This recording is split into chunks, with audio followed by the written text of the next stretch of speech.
zan iya saba da wannan abin kuwa? Me zai ana kin gani fa ba wani abin da zai yi. To in wanda kai aboki na. Ba gashi mun saba da juna ni har ba ina son mu rabu ma wallahi. Ka daina wulakanta ni. Ka daina Wa ga maka dan adam abun wulakantawa. Hajjaji kuma? To wace ce Hajjaji? Wani lokacin ma baka gane almajiri da dan gari. Me yasa haka take faruwa ne? Ka fiye ga jan hakuri. To dole sai ka rabu da yarinyar nan. Wannan wace magana ce? Wai kai me yasa baka da?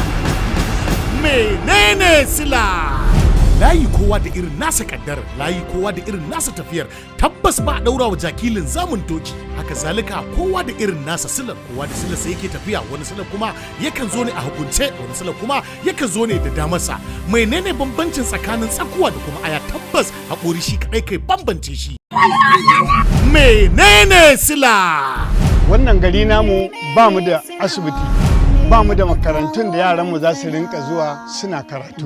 Duka mun ji bayanin naku. Muna son mu ji dukkan wani ƙorafe-ƙorafe naku. An fi so ku zama masu kyawun halaye domin mutane su amfana da ku. Insha Allah umma za ku da Allah da. Kamfanin Bacirawa Global Media suka shirya tsab domin ka muku ƙataccen shiri mai dogon zango. Dama umma na faɗa miki, in dai har zaka zo a matsayin talaka a ƙasar nan, baka da wani yanci bare jin kai. Sai a hankali ki taimaka Allah ki zuba min na riɗa. Rafta wannan zamani ake sai da abinci naira 100. Baka tunanin wani abin zai iya faruwa a cikin wannan waje?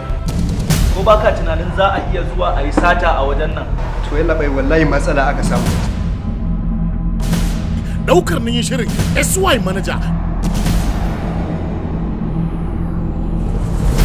Labari da kuma tsarawa Sadiq M Sariyu. Za a samu mabudan kuɗaɗe amma fa ba na so a samu matsala. Na yarda da wannan tsarin. Good idea. Shirye-shirin Nafiu ABCD. Ku dinga riƙe alƙawari. Dan ya ga fara biye mun baki. Duk wanda ya kawo mana harka in dai akwai karafa to mu ko mu karba. An sa wa 'yan sanda yanzu a ga me za su iya aiwatarwa. Mataimakin mai bada umarni Mus'ab Manager.